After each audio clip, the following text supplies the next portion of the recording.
Let's go. UW says if Levis did nothing until he got hurt, what exactly did Kenny do? Yeah. Kenny ain't productive either. We were 7-4 with Kenny. We were sitting at 7-4. Game-winning drives, clutch, all the things we know about Kenny. He did. He had some helter-skelter play. I'll admit that, but we're 7-4.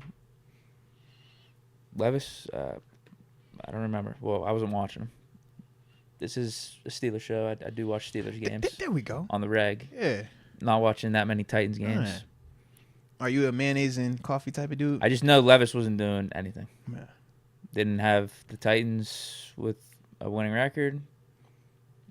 Wasn't featured much on the highlights, Sports Center, anything like that. I wasn't seeing him. Stephen Carpenter Kenny said, at least had us at 7-4. Stephen Carpenter said Kenny gets carried with like all caps on carried.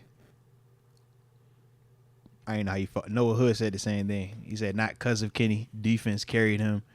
Jay Swizzle says Kenny 1 drive, 1 read Pickett. Let's go UW says last I checked, wins on the QB stat.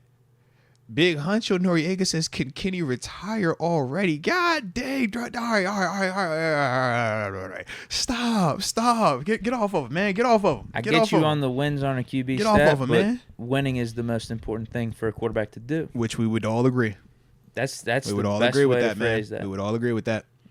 Best way to phrase Then you it. either can get it done or you can't, right? And So, it hasn't, despite what the chat is telling you right now, it hasn't been all in spite of Kenny Pickett. Yes, Yeah. has his play not been up to standard? Sure. and But I would agree. let's not act like the game-winning drives don't count. Yeah. Let's not act like the They fourth all quarter go hand Kenny in hand. wasn't legitimately happy. Like, I'm not even talking Yeah. about the game-winning drives. Like, No, he would fourth quarter he production, you would saw it. severely step up his play in the fourth Yeah. quarter, and we'd win some of these games. Yeah. And regardless of a person's personal feelings on Kenny, and in terms of how much of a role he played in the team's winning, when you're the quarterback of a national football team, you are still very much involved in whatever success does take place out there, just because you touch the football literally every player on offense, man. So to an extent, it's like, yeah, it does matter. When you talk about some of the fourth quarter play, that was a legitimate thing. Fourth quarter Kenny, we ain't about to act like that wasn't. You know, I'm on your team with that one. Absolutely.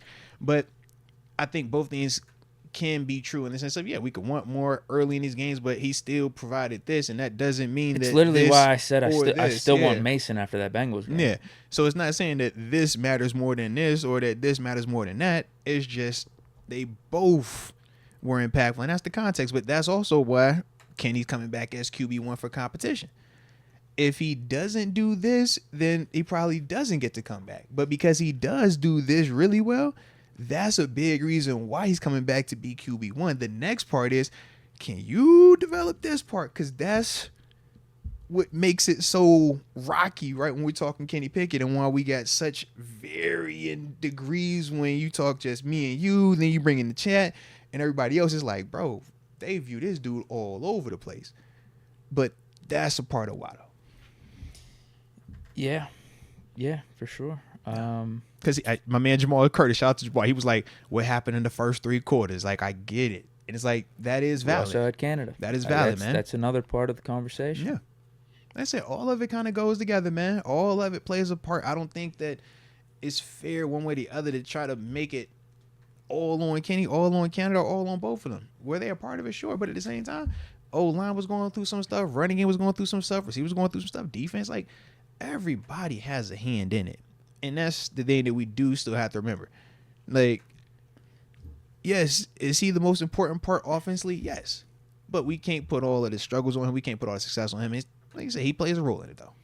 Going back to what we were talking about with Lamar yesterday, how Lamar versus Josh Allen. Mm-hmm. Lamar has this mindset going into the game, like, I'm going to do everything from the first quarter to the fourth quarter to make sure that we win this. I'm focused on winning it, not just being out here being a playmaker. Sometimes I got to chuck the ball out of bounds or live to see another down, right? Whereas Josh Allen, he's going out with the mindset, I'm going to be a playmaker.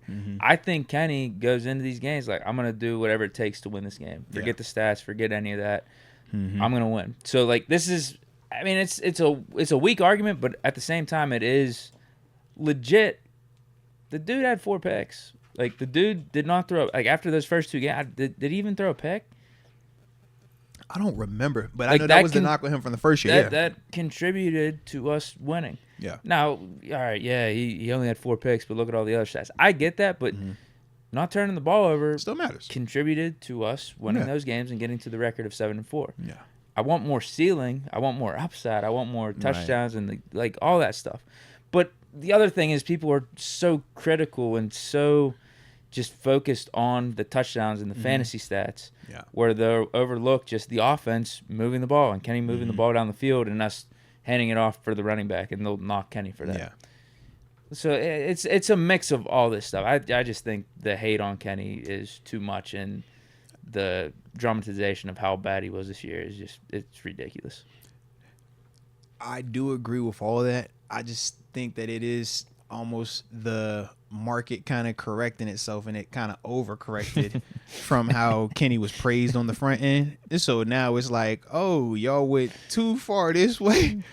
Now they went too far back this way. And we like, bro, all I said was he ain't this just yet. That don't mean that he's this. It's like, yo, he's in the air right now, man. But he even disappointed your expectations. Or underperformed for your expectations. He did. But that still doesn't put him all the way here. They when you see some of these people talk about, they talk about him almost to this level, like he's dead, done, big honcho, right? Get him out of here. Then you got John Easton, who's on the opposite other end of the spectrum. Oh yeah, he's still nice. He beat these dudes. He can go. And you're like, bro, what are we talking about? You know what I mean? But that's Kenny right now, because if you are a Kenny guy, he has given you certain things that you feel confident hanging your hat on. I need more. But if you're not a Kenny guy, he's giving you multiple things that you can combat anybody that's praising him. And like I said, that's why we are what we are every time we talk, man. Every single time. It's like, bro, I get it.